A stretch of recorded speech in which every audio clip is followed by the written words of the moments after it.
বৃষ্টির মতো গুলি করা হচ্ছে, পাখির মতো মানুষকে মেরে ফেলা হচ্ছে। আমরা আইন ভেঙেছি বলেই তো বিপ্লব হয়েছে। কোনো ফ্যাসিবাদী সরকার টিকে থাকতে পারে না। এমন একটা রাজনৈতিক প্ল্যাটফর্ম দরকার যেটি হচ্ছে ওপেন প্ল্যাটফর্ম। যারাই কথা বলতে দেয় নাই তাদের পতন হয়েছে। অর্থের কাছে রাজনৈতিক নেতারা হেরে যায়।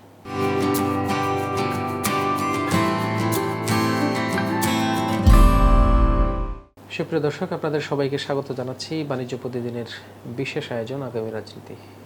আপনারা জানেন আমরা এই অনুষ্ঠানে আলোচনা করে থাকি রাজনৈতিক বর্তমান পরিস্থিতি নিয়ে, আসলে আগামীতে আমরা কি করতে চাই সেই বিষয়গুলো নিয়ে। আজকের অনুষ্ঠানে অতিথি হিসেবে উপস্থিত আছেন আমার বাংলাদেশ পার্টি এবি পার্টির যুগ্ম সাধারণ সম্পাদক এবং এবি যুব পার্টির সম্মানিত সভাপতি জনাব শাহাদাতুল্লাহ টুটুল। আজকের অনুষ্ঠানে আপনাকে স্বাগত জানাচ্ছি। স্বাগত। টুটুল, আমি শুরুতে একটু জানতে চাই, বর্তমান আসলে যে রাজনৈতিক অবস্থা, এক ধরনের অস্থিরতা বিরাজ করছে, এই বিষয়টাকে আসলে আপনি কিভাবে মূল্যায়ন করছেন?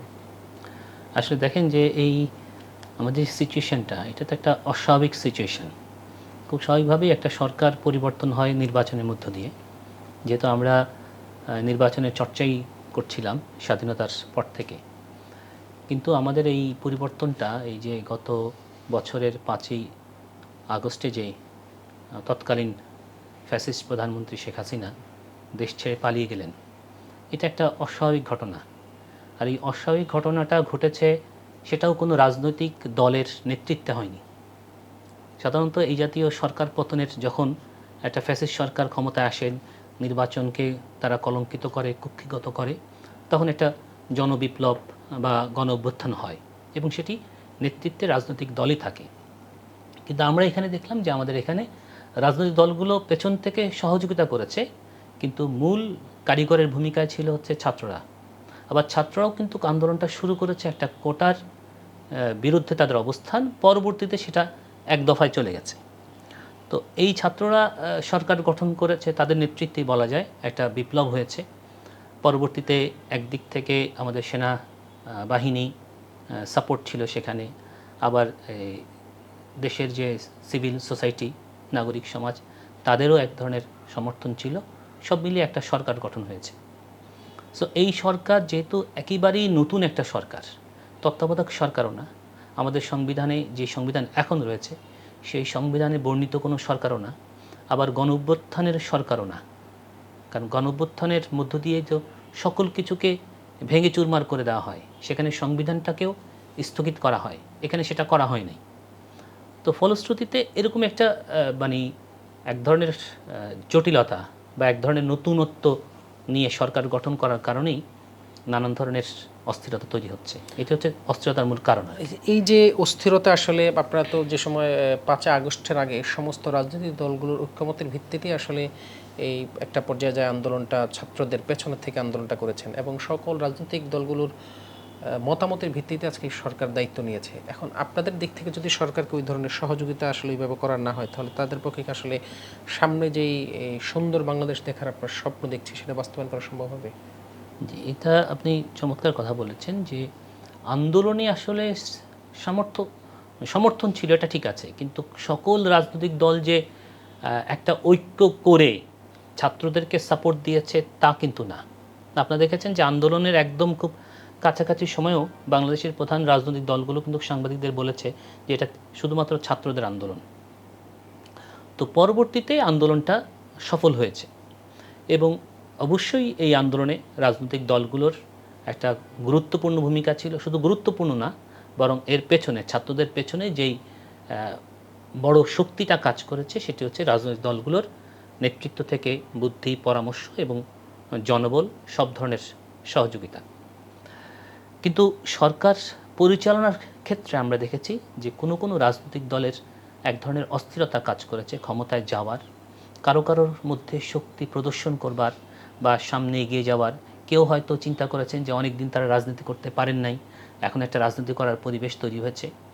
তো সব কিছু মিলিয়ে এক ধরনের অস্থিরতা এবং সমন্বয়হীনতাই মূলত এই সরকারের জন্য একটা বিষ পড়া হয়েছে। আবার সরকারের মধ্যেই যারা আছেন, যে উপদেষ্টা রয়েছেন, তাদের অনেকেরই আমরা দেখেছি তারা এই বিপ্লবটাকে ধারণ করেন নাই। তারা উপদেষ্টা হয়েছেন ঠিকই, তারা ব্যক্তিগত জীবনে সৎ, বা তারা ক্ষমতা লোভী না, কিন্তু রাষ্ট্র পরিচালনার অভিজ্ঞতা না থাকার কারণে তারাও আসলে এক হচ্ছে অনভিজ্ঞতা, আর একটা হচ্ছে আন্দোলনের যে স্পিরিট, সেই স্পিরিট তারা লালন করেন নাই, ধারণ করেন, লালন করেছেন, ধারণ করেন নাই।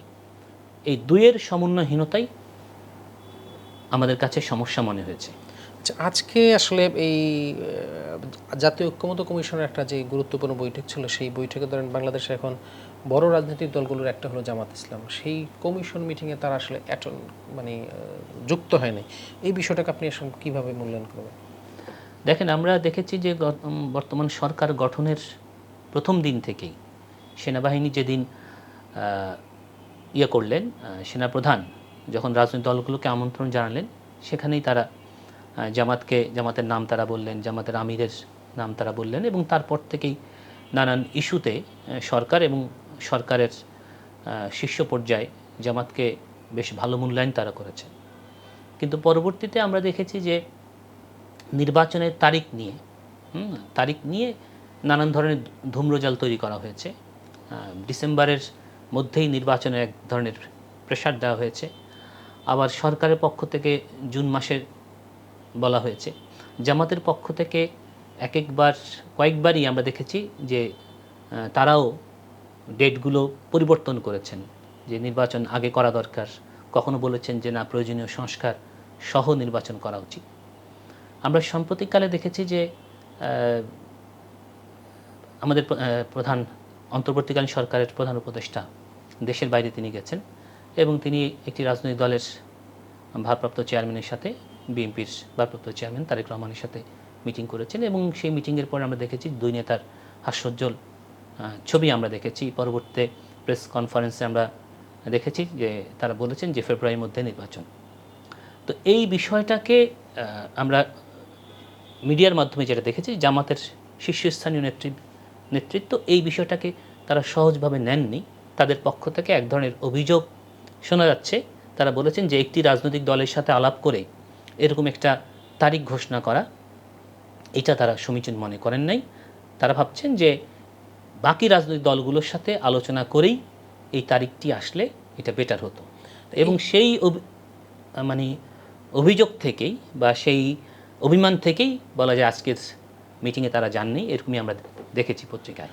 আসলে আরেকটা বিষয় হলো যে আপনার কাছে কেমন লাগছে যে আপনাদের দলের প্রধান বিভিন্ন সময় যে বৈঠক করেছেন, সেখানে কিন্তু তারা উনি বলেছেন যে ফেব্রুয়ারির মধ্যে নির্বাচনটা একটা ভালো সময়। বিএনপির কথার সাথে আপনাদের চেয়ারম্যানের কথার আসলে মিল আছে। এটা কি আসলে মনে করেন যে আপনাদের চেয়ারম্যানের কথাটাকেই তারা গুরুত্ব দিয়েছে? এবং এরকম বাইরে একটা চাওরও আছে যে বিপাটি একটা বড় দল যত বড় আর ছোট যাই হোক, এই অন্তর্বর্তীকালীন সরকার পরিচালনায় সরকারের ক্ষেত্রে একটা বিশাল পাওয়ারও এবি পার্টি হোল্ড করে। আপনি এই বিষয়টাকে?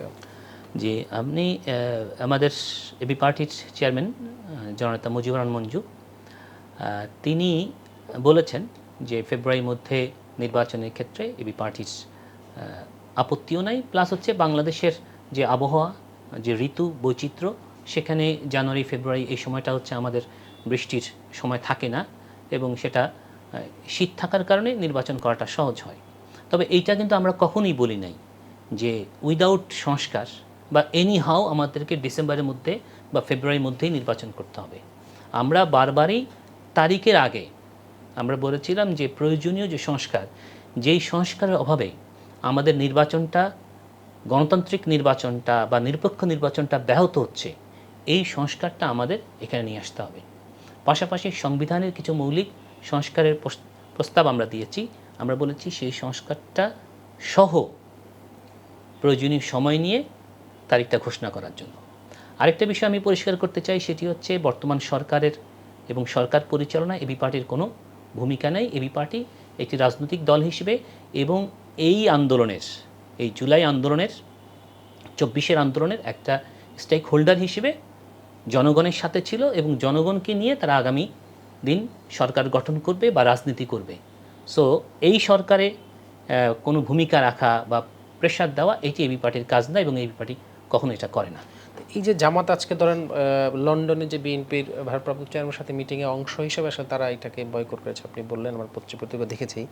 তো আপনারা এই যে আজকের বৈঠকে তো আপনাদের দল অংশগ্রহণ করেছে, তো আপনারা এটার কেন অংশগ্রহণ করলেন বা এটা আমরা মনে করি যে বর্তমান সরকার তো আসলে কোনো রাজনৈতিক সরকার না। আপনি ওই অভিমানটা কার সাথে করছেন? আপনাকে তো বুঝতে হবে যে এই সরকারটা কোনো স্বাভাবিক প্রক্রিয়ার সরকার না। এবং ডক্টর মোহাম্মদ ইউনূস বারবার বলছেন যে রাজনীতি করার খায়েশ আমার নাই, এমনকি প্রধান উপদেষ্টার থাকারও ইচ্ছা নাই। তিনি এর আগে আমরা দেখেছি যে প্রধান উপদেষ্টার পদ থেকে পদত্যাগের অভিপ্রায়ও প্রকাশ করেছেন। তো আমাদের কাজ হচ্ছে, একটা রাজনৈতিক দলের কাজই হচ্ছে এই বর্তমান সরকারকে সহযোগিতা করা, যত দ্রুত সম্ভব একটা নির্বাচনের ব্যবস্থা করা। এবং আমরা মনে করি না যে একটা বৈঠকে না গিয়ে, জামাত আজকে বৈঠকে যান নাই, ঠিক আছে, ওনারা ওনাদের অভিযোগ প্রকাশ করেছেন, কিন্তু এরপরের বৈঠকে কি ওনারা যাবেন না? এরপরে সরকার তাদেরকে যে সহযোগিতা চাইবেন, তারা কি সেটা করবেন না? আমার তো মনে হয় না এরকম হবে, বরং তারা সহযোগিতা করবেন। আজকের প্রোগ্রামে না গিয়েই যে বিশাল একটা অর্জন হয়েছে আমি সেটা বলবো না, তবে একটা রাজনৈতিক দল হিসেবে ওনারা ওনাদের মত প্রকাশ করেছেন, এটা তারা করতেই পারেন। এটা গণতান্ত্রিক দেশে যে কারোরই এই এটা প্রকাশ করার, সে মিটিংয়ে যাওয়ার না যাওয়ার দুইটা অধিকারই তার আছে। আচ্ছা, একটা বিষয় হলো যে ধরেন ডক্টর মোহাম্মদ ইউনূস যে এই লন্ডন সফর, এটা আসলে যারা এই বিগত 5ই আগস্ট দেশ ছেড়ে পালিয়েছে আসলে তাদের দিক থেকে বরাবরই বলা হচ্ছে যে দেশের প্রধান উপদেষ্টা ওই দেশের প্রধানমন্ত্রীর সাথে বা প্রেসিডেন্টের সাথে দেখা করার যে ইচ্ছা তার বা যে উদ্দেশ্য নিয়ে তার আসলে গেছিলেন, সেই কাজটা আসলে হয় নাই। ওনারা মনে করছেন যে শুধুমাত্র তারেক রহমানের সাথে বৈঠক করার জন্যই ওই দেশে নিয়ে এই প্লেন ভাড়া করে গেছেন। এটাকে আসলে আপনি কি তাই মনে করেন? দেখেন, আমাদের প্রধান উপদেষ্টা তো একটা রাষ্ট্রীয় সফরের অনেকগুলো কাজ থাকে, যেখানে বারবার মিডিয়াতে বলা হচ্ছে যে ইংল্যান্ডের প্রধানমন্ত্রীর সাথে তিনি সাক্ষাৎ করেন নাই বা ওনাকে সাক্ষাতের সুযোগ দেয় নাই। কিন্তু এর বাইরেও তো কথা আছে। আপনারা দেখেছেন, আজকের পত্রিকাতেও এসেছে যে বিদেশে পাচার হয়ে যাওয়ার টাকা উদ্ধারের ব্যাপারে বর্তমান সরকার সেখানে আইনজীবী নিয়োগ করেছেন এবং তারা কাজ শুরু করেছে। এবং ইংল্যান্ডের সরকারের কাছে আমাদের অন্তর্বর্তীকালীন সরকার দাবি করেছেন অনতিবিলম্বে এই যে পাচার হয়ে যাওয়া টাকা সেটা উদ্ধারের সহযোগিতা করার জন্য, এবং সেখানে কিছু আশ্বাসও তারা পেয়েছেন। সো এই সফরটা, সেখানে এই চার্লসের সাথে তিনি দেখা করেছেন, রাজার সাথে তিনি দেখা করেছেন। তার যাওয়াটা কিন্তু ইংল্যান্ডের রাজ পরিবারে বা রাজকীয় আয়োজনে কিন্তু জানান দেওয়া হয়েছে যে তিনি এসেছেন। এবং আমি মনে করি যে এই যাত্রার মধ্য দিয়ে বাংলাদেশে অর্থ উদ্ধারের একটা ভূমিকা হবে এবং হওয়ার একটা সম্ভাবনা রয়েছে। তবে এটা বেটার হতো, একজন রাজনৈতিক কর্মী হিসেবে, বাংলাদেশি একজন নাগরিক হিসেবে আমি প্রত্যাশা করি যে আরও রাজনৈতিক যেই প্রোটোকলগুলো রয়েছে সেই প্রোটোকলগুলো মেনটেন করতে পারলে এটা ভালো হতো, এই সফরটা আরও বেশি কার্যকর হতো বলে আমি মনে করি। একটা বিষয় একটু জানার খুব ইচ্ছে আমার, যে ধরেন এই যে আজকের যে বৈঠকের অন্যতম একটা ইস্যু ছিল 70 অনুচ্ছেদ। এই যে 70 অনুচ্ছেদের যেই অভিপ্রায় বা সংসদ সদস্যরা এখন চাইলে তার দলের বিরুদ্ধে অবস্থান নিতে পারবে, এটা কি আসলে এতদিন ছিল না? সেই বিষয়টা যদি আসেই, তাহলে আসলে আপনি একজন ধরেন আপনার দল থেকে আপনি মনোনয়ন পেলেন, পরে এমপি হলেন, এমপি আপনি তার বিরুদ্ধে চলে গেলেন, সার্বিক বিষয়টা আপনি কীভাবে দেখেন? দেখেন, এই 70 অনুচ্ছেদটা আমি মনে করি যে একজন আইন প্রণেতা হিসেবে একজন সংসদ সদস্যের যে মৌলিক অধিকার, সেই অধিকারকে হরণ করা হচ্ছে। 70 অনুচ্ছেদের কারণে একজন আইন প্রণেতা, একজন সংসদ সদস্য তার দলের বাইরে কোনো মতামত প্রকাশ করতে পারতেন না। এটা আসলে ব্যক্তিগতভাবে একজন আইন প্রণেতার অধিকারকে খর্ব করা হচ্ছে। আমরা প্রথম থেকেই বলে আসছি যে এই 70 অনুচ্ছেদে একজন সংসদ সদস্যের যেই স্বাধীনতা খর্ব করা হচ্ছে, এটিকে রহিত করতে হবে। তিনি মত প্রকাশ করতে পারবেন, যে কোনো ইস্যুতে তার নিজস্ব একটা বক্তব্য দিতে পারবেন। তবে হ্যাঁ, এখানে দুটো বিষয়কে সংকুচিত করা হয়েছে। একটি হচ্ছে অর্থ বিল যেটি সংক্রান্ত, সে ব্যাপারে দলের বাইরে মত প্রদানের ব্যাপারে। আরেকটা হচ্ছে যে ফ্লোর ক্রসিংয়ের যে বিষয়টা, সে বিষয়ে অধিকার দেওয়া হয়নি, অর্থাৎ অনাস্থা দিতে পারবেন না। দলের বাইরে তিনি তার দল যদি সরকার গঠন করে তাহলে তিনি অনাস্থা দিতে পারবেন না। এইটুকু রাখার আমি যৌক্তিক মনে করি। কারণ হচ্ছে আমাদের মতো দেশে, শুধু আমাদের মতো দেশে নয়, অনেক দেশেই আমরা দেখেছি যে এই অর্থের কাছে রাজনৈতিক নেতারা হেরে যায়। যখন অর্থ ব্যাপক মানে দেয়া হয়, ঢালা হয়, অর্থ কোটি কোটি টাকা ঢালা হয়, তখন অনেক সংসদ সদস্যই দেখা যায় তার দলের বিরুদ্ধে গিয়ে অবস্থান নেন। ফলে কোনো সরকারের পক্ষে মানে স্থিরভাবে দেশ পরিচালনা করা সম্ভব হবে না। সো এখন যে জায়গাটায় আসছে, আমি মনে করি ঐক্যমত কমিশন এটা অনেক বেটার অপশন, যে প্রত্যেক সংসদ সদস্য তার মত প্রকাশ করতে পারবেন এই দুটো বিষয় ছাড়া বাকিগুলোতে। পাশাপাশি আরেকটা বিষয় বলবো, সেটা হচ্ছে যে আমাদের যে সংসদীয় কমিটিগুলো রয়েছে, সেই সংসদীয় কমিটিতে বিরোধী দলের সংসদ সদস্য যারা থাকবেন তারা কমিটির সভাপতি হতে পারবেন এবং তারা সেই কমিটির গুরুত্বপূর্ণ দায়িত্ব পালন করতে পারবেন। আমি মনে করি এর মধ্য দিয়ে এক ধরনের ব্যালেন্স, ক্ষমতার ব্যালেন্স তৈরি হবে। এটা একটা ভালো দিক। একটা বিষয়ে মাঝখানে আপনাদের দলের প্রধান একটা কথা বলেছেন যে নির্বাচন নিয়ে আসলে যে সময় বিএনপি, জামাত এবং অন্য দলগুলোর সাথে খুব বেশি হচ্ছিল, বিএনপি ডিসেম্বরের মধ্যেই নির্বাচন লাগবে, আপনারা একটা বলেছেন, জামাত একটা বলেছে, এনসিপি বলেছে সংস্কার ছাড়া নির্বাচন হবে না। এমন এক মুহূর্তে আপনাদের দলের প্রধান জনাব মঞ্জুর রহমান মঞ্জু বলেছিলেন যে যদি সিট নিয়ে সমস্যার সমাধান হয়ে যায় তাহলে হয়তো বা এনসিপি কালকে বলতে পারে যে আপনি আগামী মাসে নির্বাচন দিয়ে দেন, জামাতও বলতে পারে যে আপনি ডিসেম্বর আগে নির্বাচন দিয়ে দেন। আসলে এইটা যে আপনাদের এটা কি দলীয় কোনো ফোরামে আলোচনা বা আপনাদের সিদ্ধান্তের আলোকে কি এরকম কোনো কথা বলেছেন, নাকি আপনাদের আসলে এরকম কোনো মানে তথ্য আপনাদের কাছে আছে যে আসলে এরকম সংশয় মানে তাদের মধ্যে সমঝোতা কথাবার্তা আছে? দেখেন, আসলে নির্বাচনের মূল টার্গেটটা কি? একটা রাজনৈতিক দল নির্বাচন অংশগ্রহণ করে তো ক্ষমতায় যাওয়ার জন্য, তার দলের বেটার অপশনের জন্য। আজকে আমরা যতই গণতন্ত্রের কথা বলি না কেন, সেই গণতন্ত্র কথা বলার পাশাপাশি একটা দল সকল দিক বিবেচনা করে সে চিন্তা করে যে তার দলের জন্য কোনটা বেটার অপশন। যারা ডিসেম্বরের মধ্যেই নির্বাচন চায় তারা কেন চায়, যারা এই নির্বাচনকে একটু লম্বা সময় প্রলম্বিত করতে চায় তারা কেন চায়, এর ভেতরেও দেখবেন একটা দলীয় দৃষ্টিভঙ্গি বা দলীয় স্বার্থ কাজ করে। আমাদের দলীয় প্রধান যেই বক্তব্যটা দিয়েছেন এটি ব্যক্তিগতভাবে ওনার বক্তব্য, এবং উনি এটা কথার প্রসঙ্গে বলেছেন যে এই যে সময়টা, এই সময়ের বিষয়টা আসলে দলের নিজস্ব প্রয়োজনে, ঠিক আছে। সংস্কারের কথা বিএনপির পক্ষ থেকেও বলা হয়েছে, জামাতের পক্ষ থেকে বলা হয়েছে, এবি পার্টি থেকে শুরু করে ইসলামিক দলগুলো এবং অন্যান্য রাজনৈতিক দলগুলো কিন্তু সংস্কারের কথা বলেছে। কোনো রাজনৈতিক দল কিন্তু বলেনি যে উইদাউট সংস্কার নির্বাচন দিয়ে দিন। এবং আমরা এই কথাও বলতে শুনেছি যে অন্তত রাজনৈতিক দলগুলো যে বিষয়গুলোতে ঐক্যমত হয়েছেন সেগুলো ইমপ্লিমেন্টেশন করতে পারে বর্তমান সরকার, এবং সেগুলো ইমপ্লিমেন্টেশন করে বাকিগুলোর জন্য একটা টাইম ফ্রেম তারা ঘোষণা করতে পারে। কিন্তু আমরা দেখেছি বিগত 2 মাসে 3 মাসে তত্ত্বাবধায়ক মানে অন্তর্বর্তীকালীন সরকার এ ব্যাপারে কোনো বক্তব্য দেন নাই। অন্যদিকে আবার তিনি পদত্যাগের কথা বলেছেন, আবার দলগুলো পরস্পর বিরোধী বক্তব্য দিচ্ছেন, সময় ক্ষেপণ করছেন। ঠিক এই প্রেক্ষাপটে মঞ্জু ভাই বলেছিলেন যে আসলে এই যে আমাদের যত বক্তব্যই আমরা দেই না কেন, আমরা সবাই চাই হচ্ছে ক্ষমতায় যাওয়ার বা তার আসনটাকে নিশ্চিত। সেটার উদাহরণ প্রসঙ্গে তিনি এই কথাটা বলেছেন। কিন্তু বিষয়টা এরকম না যে বিএনপির সাথে অন্যান্য রাজনৈতিক দলগুলো এবং কার সাথে কি আলোচনা হয়েছে, সেটা তো আসলে রাজনীতি হচ্ছে একটা জটিল প্রক্রিয়া। হ্যাঁ, ঘটনা ঘটার আগ পর্যন্ত আপনি বলতে পারবেন না। আপনি যেমনিভাবে কারোর উপর ব্লেম দিতে পারবেন না, আবার কারোর উপর এই সার্টিফিকেট দিতে পারবেন না যে কোনো আলোচনা হয় নাই। কিন্তু মূল বিষয়টাই হচ্ছে যে আমরা বারবার বলছিলাম যে এই যে সময়ের টানপোড়েন, এই সময়ের টানপোড়েনটা আসলে মূল বিষয় না। ডিসেম্বর, জানুয়ারি অথবা এই ফেব্রুয়ারি বা জুন, এটা বড় বিষয় না।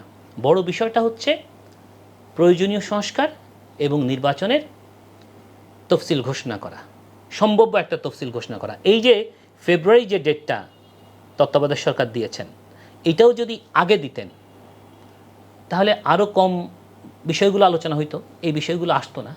মূল বিষয়টা হচ্ছে ওই জায়গায়।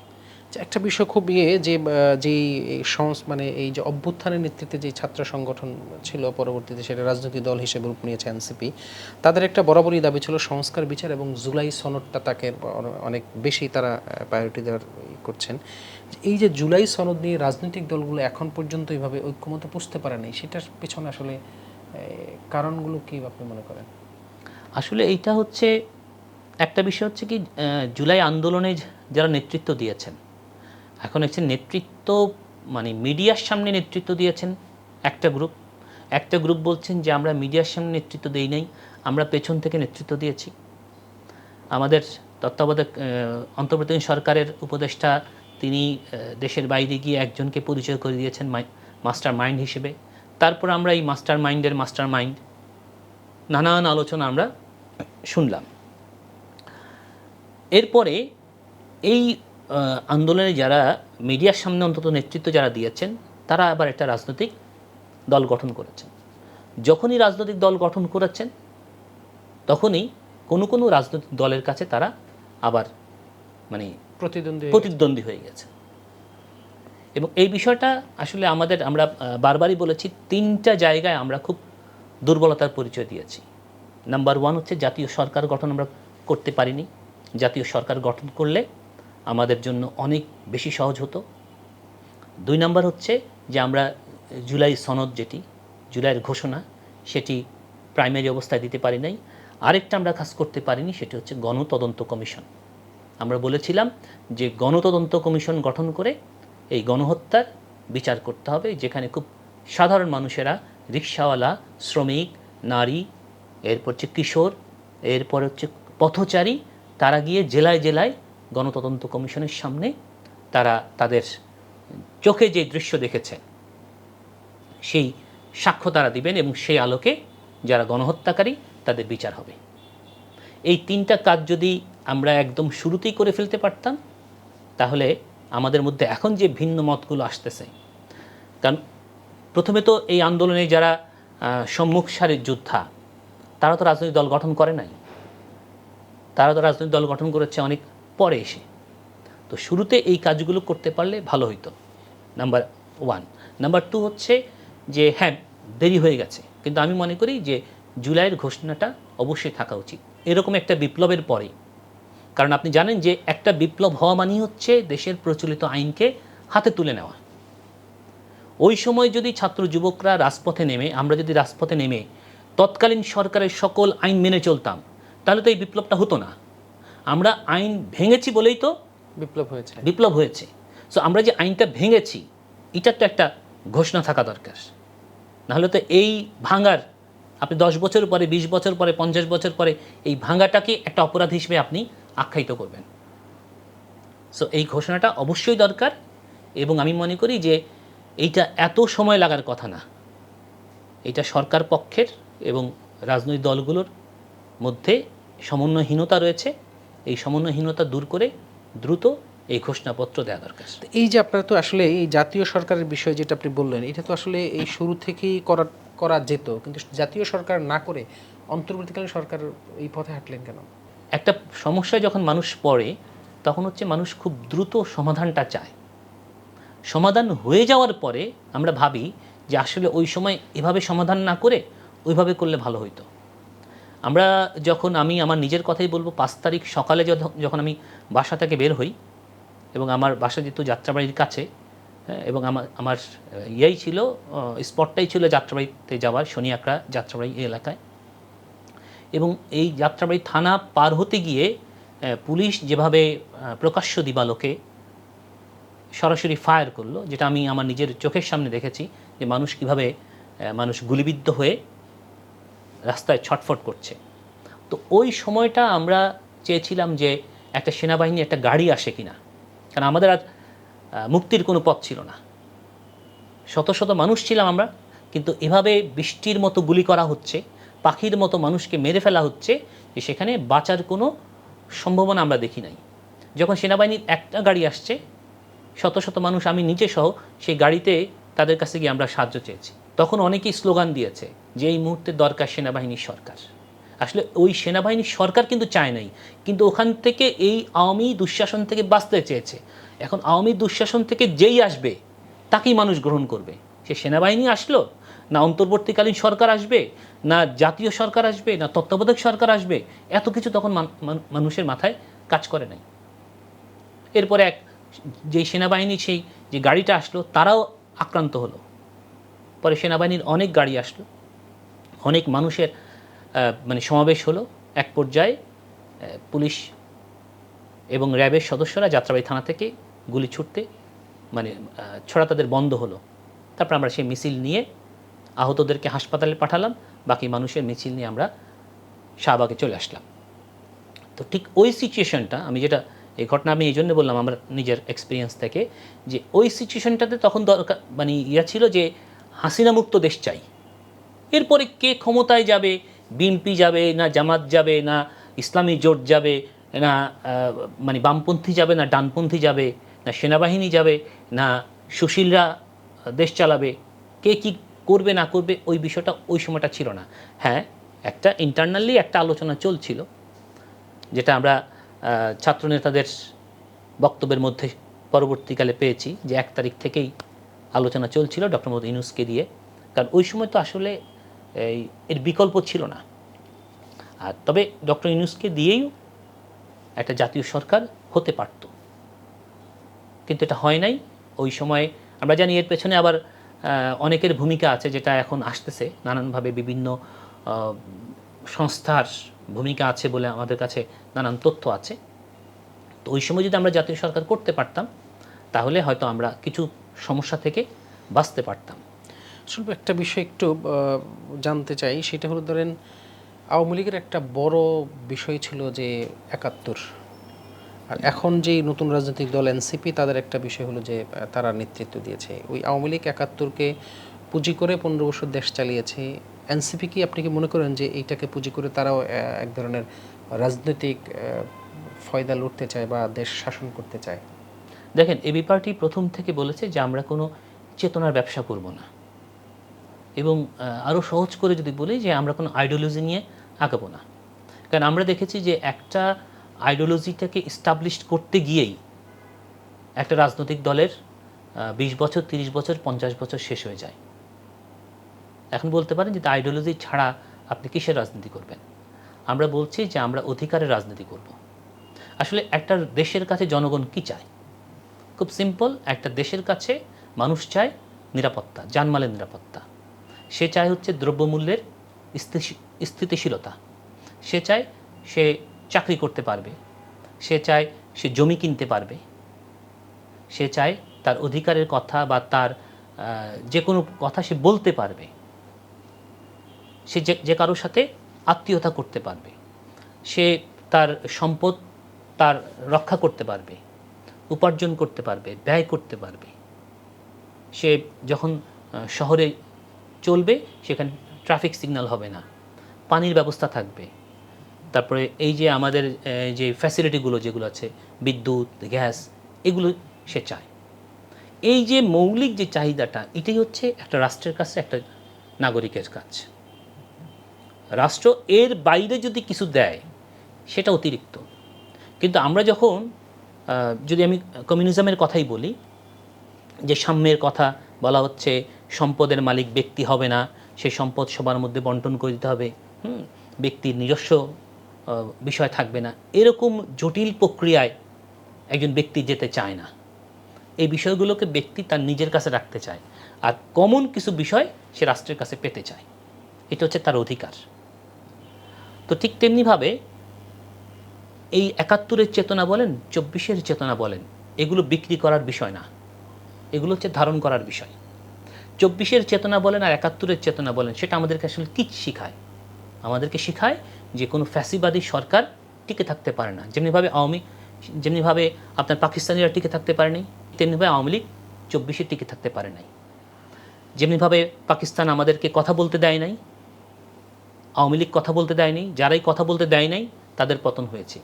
এই জিনিসগুলি শিখায়। কিন্তু এগুলিকে নিয়ে যদি আমি আমার স্বার্থে রাজনীতি করি, তাহলে তো সেই অপরাধ আমিও করলাম। সেটা এনসিপি বলেন, সেটা এবি পার্টি বলেন, সেটা যে কেউ যদি এইটা নিয়ে রাজনীতি করতে যায় বা এই চেতনা বিক্রি করতে যায়, তাহলে জনগণ তাদেরকে কোনো অবস্থাতে ছাড় দিবে না। ৭১-এর চেতনা জীবীরা যেভাবে হেরে গেছে, ২৪কেও যদি কেউ এই চেতনা ব্যবসা করতে চায় তারাও টিকবে না। হয়তো প্রাইমারি কিছু সুযোগ সুবিধা, রাষ্ট্রীয় কিছু সুযোগ সুবিধা পেতে পারে, কিন্তু এটা কোনো দীর্ঘস্থায়িত্ব হবে না, এটাই আমাদের বিশ্বাস।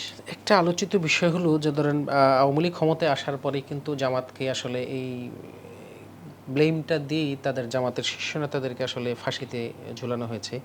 সর্বশেষ একজন যে ফাঁসির আসামি তাকে এই ৫ আগস্টের পর আসলে মুক্ত হয়েছে। এর মাধ্যমে আসলে জামাতের ওই বিল থেকে বলা হচ্ছে যে আসলে তারা ৭১ বা জামাত এই ৭১-এর অপরাধ, রাজাকার যে শব্দগুলো ছিল এটার সাথে তারা সম্পৃক্ত ছিল না বলেই এই তারা খালাসটা পেয়েছে বা উনি এখন মুক্ত হয়েছেন।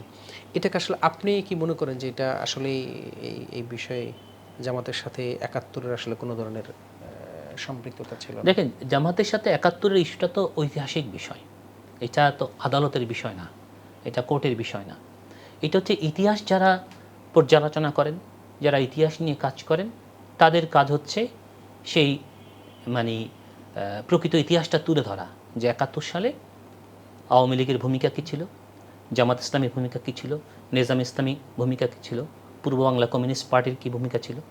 বাংলাদেশের যুদ্ধের বিরোধিতা তো শুধু আওয়ামী লীগ জামাত ইসলামী করে নাই, নিজাম ইসলাম করেছে, পূর্ব বাংলা কমিউনিস্ট পার্টি করেছে। মুক্তিযুদ্ধের পক্ষে যারা করেছে ভূমিকা ছিল, তাদের অবস্থান, মুক্তিযুদ্ধের বিপক্ষে যারা ছিল তাদের অবস্থান, কী কারণে তারা বিরোধিতা করেছে, যারা পক্ষে ছিলেন তারা কী কারণে করেছেন, যারা পক্ষে ছিলেন তাদের ভালো দিক কী ছিল, খারাপ দিক কী ছিল, যারা বিপক্ষে ছিলেন তাদের ভালো কোনো দিক আছে কি না, তাদের খারাপ কী কী দিক আছে, এগুলো ঐতিহাসিকরা পর্যালোচনা করবেন। আপনি যে বিষয়টি বলেছেন জামাত নেতা এটিএম আজহারুল ইসলামের বেকসুল খালাসের বিষয়টা, দেখেন এইটা হচ্ছে আমরা শুরু থেকে বলেছি যে ১৯৭১ সালে বাংলাদেশে ঘটে যাওয়া যে মুক্তিযুদ্ধ, সেই মুক্তিযুদ্ধের সুস্পষ্ট বয়ান জাতির সামনে উপস্থাপন করতে হবে এবং সেটি নিরপেক্ষভাবে, কে পক্ষে কে বিপক্ষে। আমি আবারও বলছিলাম, কেন পক্ষে কেন বিপক্ষে, আমাদের প্রতিবেশী রাষ্ট্র, আন্তর্জাতিক রাজনীতি সব কিছুকে সামনে নিয়ে।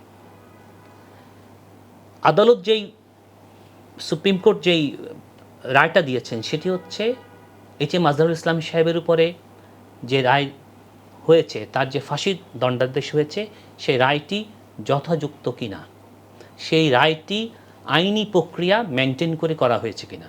সুপ্রিম কোর্ট দেখেছে যে আইনের যে প্রক্রিয়াটি দেখা হয়েছে, যে প্রক্রিয়ায় তাকে ফাঁসি দেওয়া হয়েছে এই প্রক্রিয়াটি ঠিক নয়।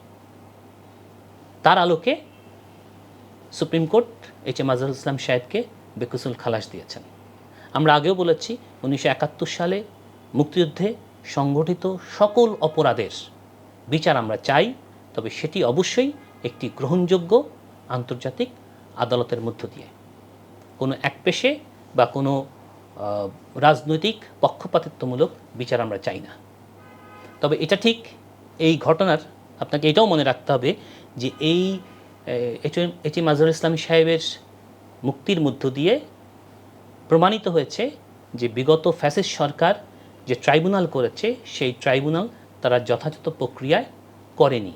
যথাযথ প্রক্রিয়া না করে রাজনৈতিক প্রভাব সৃষ্টি করে তারা একজন ব্যক্তিকে রায় দিয়েছেন, অপরাধী সাজিয়েছেন এবং তার সাজা হয়েছে, আদালত তাকে বেকসুল খালাস দিয়েছেন। এটি যেমনিভাবে স্পষ্ট হয়েছে, তেমনিভাবে ১৯৭১ সালের বাংলাদেশে সংগঠিত যে অপরাধগুলো হয়েছে, যে খুনগুলো হয়েছে, যে ধর্ষণ হয়েছে, যে নারী নির্যাতন হয়েছে, সেগুলোরও সুষ্ঠু তদন্ত হওয়া দরকার। কারণ আপনি কোনো একটা বিচারকে যদি পাশ কাটিয়ে যান, কোনো একটা বিচারে যদি আপনি বক্তব্য স্পষ্ট না করেন, তাহলে ঘুরে ফিরে সেটি আপনাকে বারবার তাড়া করবে। এই দায় একটি জাতির থাকবেই। সো এটা আপনাকে করতে হবে। সেই অপকর্ম কে করেছে, আপনি ঢালাওভাবে একটা দলকে দায়ী করবেন, একটা গোষ্ঠীকে দায়ী করবেন তা না। আবার একটা গোষ্ঠী এই রায়ের পরে উল্লাস প্রকাশ করবে যে আমরা বেকসুল খালাস, এটা বলারও কোনো সুযোগ নাই।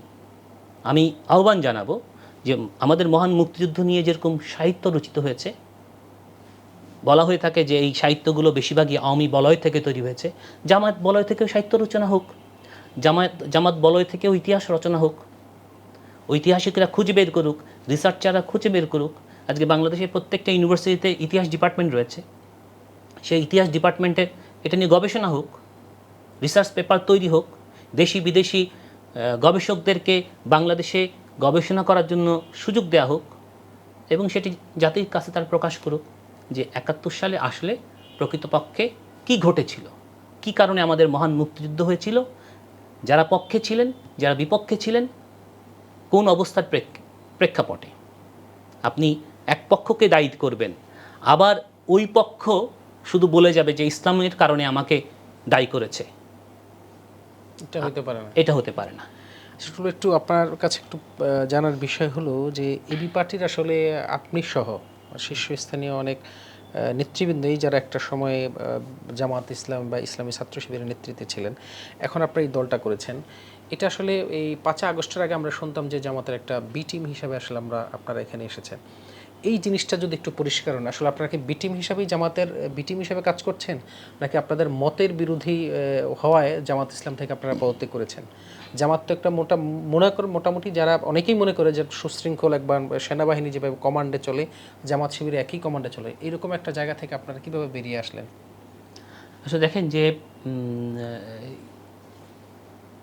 এবি পার্টিতে যারা আছেন সবাই জামাত থেকে আসছে এরকম মনে করার কোনো কারণ নাই। এবি পার্টিতে যারা আছেন এর মধ্যে অনেকেই প্রথম রাজনীতি হিসেবে এবি পার্টি করেন, এর মধ্যে অনেকেই রয়েছেন যারা অন্য রাজনৈতিক দল করতেন। তবে হ্যাঁ, এবি পার্টির বর্তমান চেয়ারম্যান সহ একটা গ্রুপ বা বেশ কয়েকজন নেতা একসময় জামাতের সাথে সম্পৃক্ত ছিলেন, ছাত্র শিবিরের সাথে সম্পৃক্ত ছিলেন। মূল বিষয়টা হচ্ছে আসলে বাংলাদেশের জন্য আমরা মনে করেছি যে বাংলাদেশের জন্য একটা রাজনৈতিক প্ল্যাটফর্ম দরকার,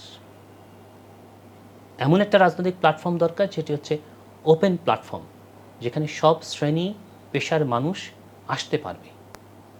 আমরা কোনো ব্যারিয়ার দিতে চাইনি, কারণ আমরা মনে করি রাজনৈতিক প্ল্যাটফর্মটা হতে হয় ওপেন। সেখানে নারী আসবে, সেখানে সংখ্যালঘু বলবেন, যাদেরকে আমরা সংখ্যালঘু বলি, যদিও সংখ্যালঘু শব্দটি শ্রুতিমধুর না, সুন্দর না। সেখানে অন্য ধর্মের মানুষরা আসবেন, পাহাড়ে যারা বসবাস করেন তারা ওখানে আসবেন, বিভিন্ন পেশার, শ্রেণীর, বর্ণের, নানান টাইপের, মানে সব। আমি যার কাছে ভোট চাচ্ছি, আমি ভোটের সময় সবার কাছে ভোট চাইতে পারি। আমি যখন ভোটের প্রার্থী হই তখন কিন্তু আমি আমার এলাকার যে 3 লক্ষ ভোটার আছে, 4 লক্ষ ভোটার আছে, সবার কাছে ভোট চাইতে পারি। কিন্তু আমি তাদেরকে আমার দলে আনতে পারছি না, আমি তাদেরকে আমার দলের নেতা বানাতে পারছি না।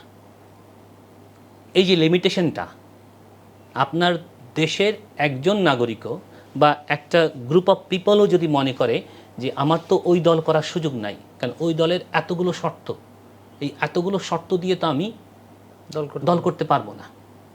মূল প্রবলেমটা কিছু এই জায়গায়, যে আমরা মনে করেছি যে এমন একটা রাজনৈতিক প্ল্যাটফর্ম থাকা উচিত যে রাজনৈতিক প্ল্যাটফর্মটা সবাই করতে পারে। একটা সিম্পল জিনিস দেখেন, একটা হাসপাতাল, সেই হাসপাতালের মূল কাজ হচ্ছে চিকিৎসা সেবা দেওয়া। এখন এই হাসপাতালে নামটা খুব সুন্দর, হাসপাতালের ডেকোরেশনটা খুব সুন্দর, হাসপাতালে ঢোকার সময় আমাকে সালাম দিল, হাসপাতালে ঢোকার পরেই বলল ভাই এখানে উজুর ব্যবস্থা আছে, নামাজের ব্যবস্থা আছে, আমার আপ্যায়নের ব্যবস্থা আছে, আমাকে শরবত দিল, কিন্তু আমি চিকিৎসাটা পেলাম না। তাহলে এই যাবতীয় সকল ভালো কিছুর পরেও দ্বিতীয়বার আমি সেখানে যাব না, কারণ হাসপাতালে আমি গিয়েছি আসলে চিকিৎসা সেবার জন্য। ওখানে মূল সার্ভিস হচ্ছে আমার চিকিৎসা সেবা। একটা ব্যাংকের কাছে গিয়েছি আমি লেনদেনের জন্য, আমার লেনদেন যদি ভালো না থাকে, ব্যাংকের ভেতরে এসি আছে, সুন্দর চেয়ার আছে, কর্মকর্তাদের চেহারা খুব সুন্দর, এটা দিয়ে কিন্তু আমি খুশি হতে পারবো না, আমি দ্বিতীয়বার ওই ব্যাংকে যাব না। ঠিক তেমনিভাবে আমরা মনে করেছি যে একটা দেশকে পরিচালনার জন্য একটা রাজনৈতিক প্ল্যাটফর্ম দরকার, ওপেন প্ল্যাটফর্ম, যার কাজ হচ্ছে রাজনীতি করা, রাষ্ট্র নিয়ে চিন্তা করা, সংবিধান নিয়ে চিন্তা করা, রাষ্ট্রের সাথে অন্য রাষ্ট্রের যে দ্বিপাক্ষিক সম্পর্কগুলো রয়েছে, আমাদের যে মন্ত্রণালয়গুলো রয়েছে, আমাদের সরকারের যেই অর্গানোগ্রামগুলো রয়েছে, সেগুলো দিয়ে জনগণের সাথে যে রাষ্ট্রের যে সম্পর্কটা সেইটা নিয়ে কাজ করা। মূলত এই টার্গেট থেকেই, এই লক্ষ্য থেকেই এবি পার্টির জন্ম। এবি পার্টি কারো বি টিম নয়, সি টিম নয়। এবি পার্টি কোনো দল ভেঙে আসা দল না।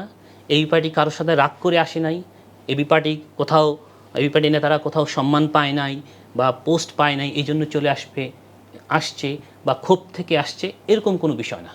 বরং এটা একটা সম্পূর্ণ নতুন একটা প্ল্যাটফর্ম, এবং এই প্ল্যাটফর্মটার মূল উদ্দেশ্যই হচ্ছে যে জনগণের জন্য খুব সহজ সরলভাবে রাজনীতি করা।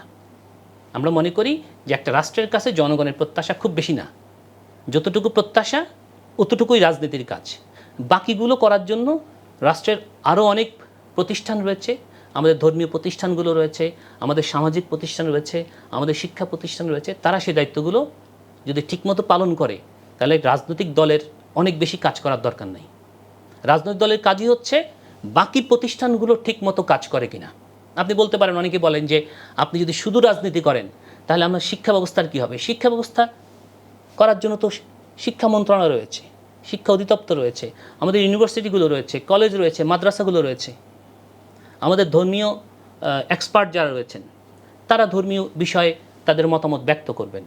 সোশ্যাল ওয়ার্ক করার জন্য সামাজিক যে প্রতিষ্ঠানগুলো রয়েছেন তারা সেটা করবেন। প্রত্যেকটা ডিপার্টমেন্টের লোকেরা যদি তার দায়িত্ব যথাযথ পালন করে আর রাজনৈতিক নেতারা যদি শুধুমাত্র রাষ্ট্রের অর্গানগুলোকে ঠিক করে, তাহলে আমরা মনে করি একটা সমাজের মানে পরিবর্তন হবে এবং একটা সমাজ খুব সহজভাবে সামনের দিকে এগিয়ে নিয়ে যাবে। আমরা একটু শেষ পর্যায়ে চলে আসছি। মোটামুটি আমার কাছে শেষ প্রশ্নটা আপনার কাছে জানার ইচ্ছে যে এই যে 5ই আগস্টের আগে আসলে আপনার কেমন ছিল দিনগুলো, কিভাবে আপনার সেই দিনগুলো অতিবাহিত করেছেন? যদি আপনি এক সময় ছাত্র শিবিরের দায়িত্বে ছিলেন, পরবর্তীতে এই এবি পার্টি করার আগ পর্যন্ত, তো ওই নামেই আপনাকে বা ওই সংগঠনের কর্মী হিসেবে মানুষ আপনাকে জানতো। এই সময়গুলো বা 5ই আগস্টের আগে যে জুলাই আন্দোলন, এই সময়গুলো আপনার কেমন কেটেছে? না, আমরা তো এই এবি পার্টির যে উদ্যোগটা, এবি পার্টির উদ্যোগ তো এবি পার্টির প্রতিষ্ঠার প্রায় 5 বছর, জানেন যে এবার আমরা 5 বছর করেছি, উদযাপন করেছি। আমি তো এবি পার্টির সাথে সম্পৃক্ত হয়েছি 2022 সালে। তো আমরা এবি পার্টির শুরু থেকেই একটা রাজনৈতিক দলের কর্মকৌশল কী হবে, একটা নতুন ধারার যে চিন্তাটা, সেই চিন্তাটা আমরা কীভাবে সামনের দিকে এগিয়ে নিয়ে যাব সেগুলো নিয়ে আমাদের কাজ হয়েছে। এবং শুরু থেকেই আপনি বলছেন, একটু আগে বলেছিলেন যে জামাতের বি টিম মনে করা হয়েছে, আমাদেরকে তো সরকারের বি টিমও মনে করা হয়েছে। আমাদেরকে বলা হয়েছে যে আমরা ভারতের আমাদেরকে ফান্ড দেয়, ডিজিএফআই আমাদেরকে টাকা দিয়েছে। একদিকে বলা হচ্ছে আমরা সরকারের বি টিম, আরেকদিকে বলা হচ্ছে আমরা জামাতের বি টিম। এই দুই বি টিমের জটিলতার মধ্যে আমরা ছিলাম, যার কারণে প্রথম দিকে আমাদের কাজ গোছায় উঠতেও সমস্যা হয়েছে। পরবর্তীতে আমরা সিদ্ধান্ত নিয়েছি যে আমরা সকল মত, পথ, চিন্তা, চেতনার বাইরে গিয়ে ফ্যাসিস্ট পতনের আন্দোলনটাকে আমরা আমাদের 1 নম্বর কাজ হিসেবে গ্রহণ করেছি। আপনি যেহেতু সাংবাদিকতায় রয়েছেন, আপনি জানেন যে এবি পার্টি আওয়ামী বিরোধী আন্দোলনে একদম প্রথম থেকেই কঠোর অবস্থানে ছিল। সেই 28শে অক্টোবরের যে আন্দোলন, বিএনপির মহাসমাবেশ যেদিন পণ্ড করে ফেলা হয়, সেদিন এবি পার্টির কর্মীরা রাজপথে একদম দৃঢ়ভাবে ছিল। এমনকি আমাদের অফিসেই বিএনপির অনেক কর্মী এসে আশ্রয় নিয়েছে ওই সময় আহত অবস্থায়, আমরা তাদেরকে সেই সুযোগটা দিয়েছি। তারপর থেকে এককভাবে আমরা কোনো জোটে বা কোনো রাজনৈতিক দলের সাথে না গিয়ে এককভাবে প্রত্যেকটি গণতান্ত্রিক আন্দোলনকে আমরা সমর্থন দিয়ে গিয়েছি। এবং সর্বশেষে যখন ছাত্ররা নেমেছে, যখন আমাদের বড় বড় রাজনৈতিক দলগুলো বলেছেন যে এই আন্দোলনের সাথে আমাদের কোনো সম্পৃক্ততা নাই, আমরা নাই, ছাত্ররা করছে, তখন আমরা সকল জড়তা ভেঙে রাজপথে নেমে আমরা বলেছি যে আমরা ছাত্রদের পাশে আছি। এই বিজয়নগরে আমরা ছাত্রদের কর্মসূচির সাথে তাল মিলিয়ে আমরা নিয়মিতভাবে কর্মসূচি দিয়ে গেছি। এবং আমাদের পার্টির চেয়ারম্যান মুজিবুর মঞ্জু ভাই, তিনি অ্যারেস্ট হয়েছেন। আমাদের আরেকজন নেতা তিনি খালিদ ভাই, তিনি অ্যারেস্ট হয়েছেন। আমাদের মিছিলের উপরে গুলি করা হয়েছে। এরপরে আমাদের অফিস তালাবদ্ধ করা হয়েছে। আমরা একটা শীর্ষ পর্যায়ে যারা ছিলাম কেউই বাসা থাকতে পারেনি। একাধিক রাত বললে ভুল হবে, অনেক দিন আমরা এলাকা ছাড়া আমাদের থাকতে হয়েছে। এই আমাদের বিরুদ্ধে কোনো মামলা না থাকার পরেও, শুধুমাত্র সরকার বিরোধী কর্মসূচিতে যাওয়ার পরে। এবং ওই সময় আমরা চিন্তা করেছি যে আমাদের পলিটিক্যাল পরিচয়টা মুখ্য না, বরং এখন এক দফার আন্দোলনে ঝাঁপিয়ে পড়া দরকার। এবং এবি পার্টির কর্মীরা ছাত্রদের এই আন্দোলনগুলোতে প্রত্যেকটা কর্মসূচিতে আমরা রাজপথে ছিলাম, শাহবাগ থেকে শুরু করে। এবং যদি আমি বলি যে যাত্রাবাড়ি, শনি আখড়া, এই আন্দোলনগুলোতেও আমরা থেকেছি। এবং আমরা মনে করেছি যে ছাত্রদের এই যৌক্তিক দাবি, যখন আমাদের রাজনৈতিক দলগুলো ব্যর্থ হচ্ছে ফ্যাসিস্ট হাসিনাকে পতনের, ছাত্রদের আন্দোলনটাই আমাদের কাছে আশার আলো হয়ে দাঁড়িয়েছে।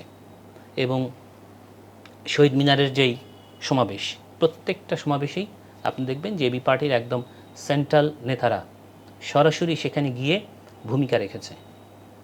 এবং আমরা আল্লাহ শুকরিয়া আদায় করি যে সকল মানুষের অংশগ্রহণের ভিত্তিতে 5 তারিখে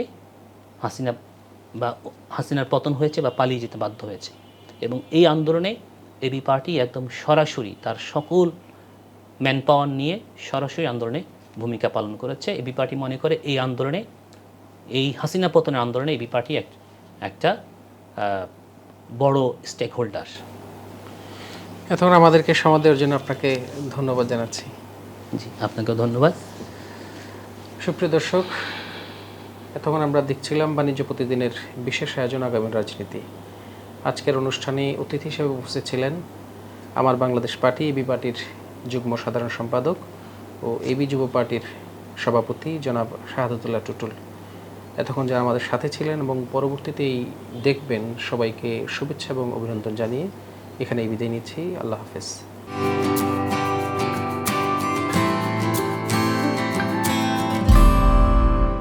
দেশের নাম্বার 1 ট্রেডিং অ্যাপ নিফটি ফার্স্টে পাচ্ছেন ট্রেডিং এর সব সুবিধা, dual exchange access, company analysis, portfolio তৈরি করা সহ আরও অনেক ইউনিক ফিচারের সাথে ট্রেড করতে ডাউনলোড করুন এক্ষুনি।